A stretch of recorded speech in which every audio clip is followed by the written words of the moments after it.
talking about the difference between behavioral targeting and semantic marketing, because I think, I've done a series on semantic marketing. I want to make sure that you understand the difference between that, because it does often get confused with behavioral targeting. So right before I take off here, I think it might make sense to have a little bit of water, all right? Because I've run about a half mile.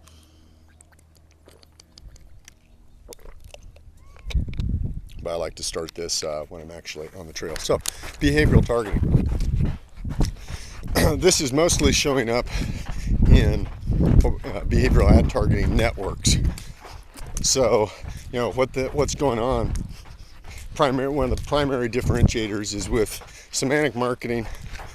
We don't use tracking cookies. We basically detect based on up to 1,000 data points, milliseconds before arrival. With behavioral targeting, what's going on is it has to understand where the visitor has been.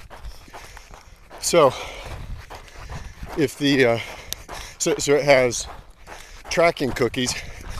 Those are just little files that are placed on your computer, that the keys to those files are really shared amongst a network of websites.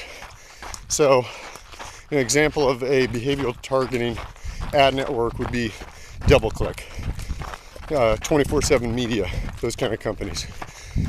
And so once you pick up a cookie, and by the way, remind me, I've got right here, down here, I'll put a link to a website where you can check to see what ad networks already have cookies for you.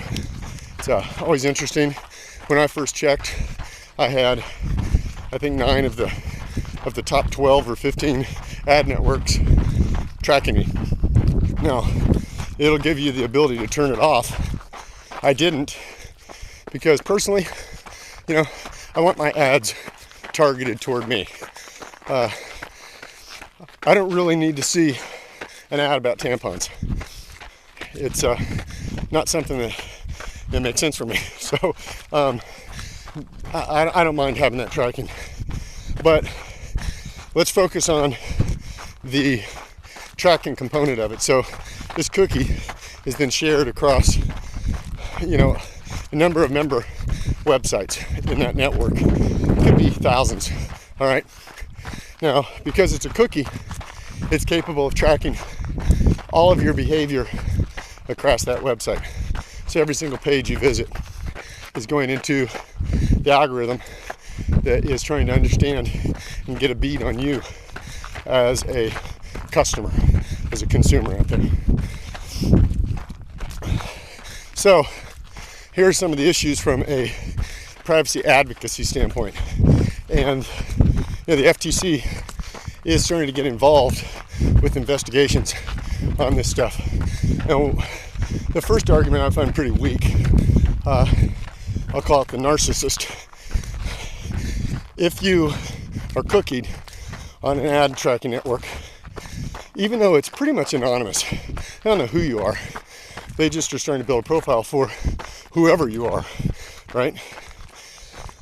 However, if you're a narcissist, and let's say you go to Google daily or more than once daily, type in your own name, like I would type in John Scott Dixon.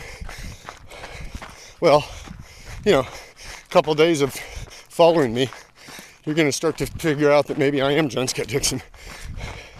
So the privacy advocates would say, okay, so in that instance, even though it's rare, they're no longer anonymous.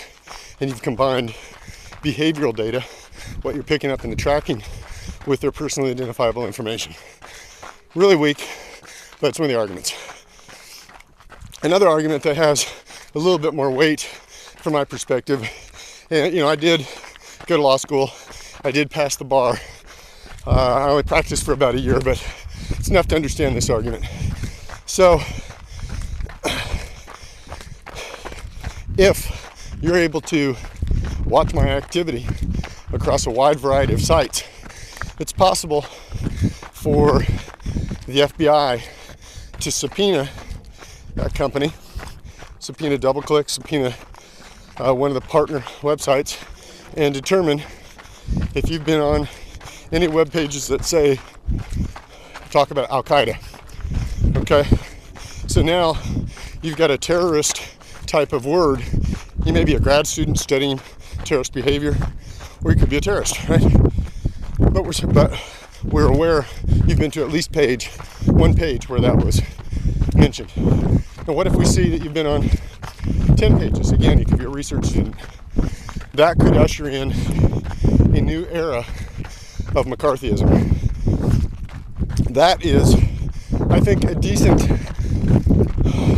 threat worth paying attention to as an American. So anyway, I want you to keep those in mind, because those are the two most prevalent arguments offered by privacy advocates to the FTC as to why they should look into behavioral tracking, behavioral targeting ad networks.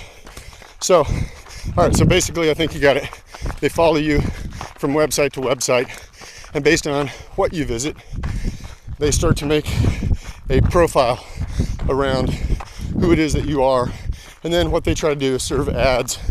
They're going to match that. So let's give a quick example. Let's say you've gone to REI, Eddie Bauer, those kind of outdoors, rugged individualist kind of websites. When you arrive at maybe a partner website, could be a fitness center that has, a rock climbing wall, and has other things that help you train for the great outdoors.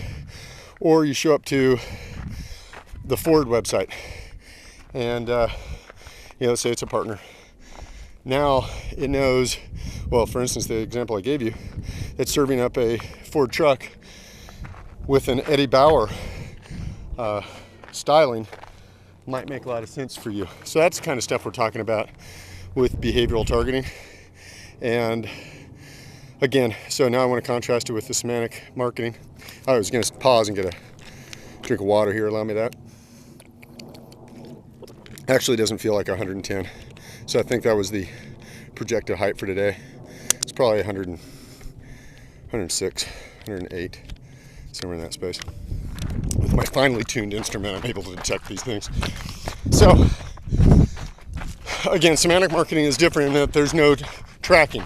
There's no visibility from site to site. So, with concern to the first FTC or the privacy advocacy issue, there's no way to pick up that narcissist because we're not observing them over time.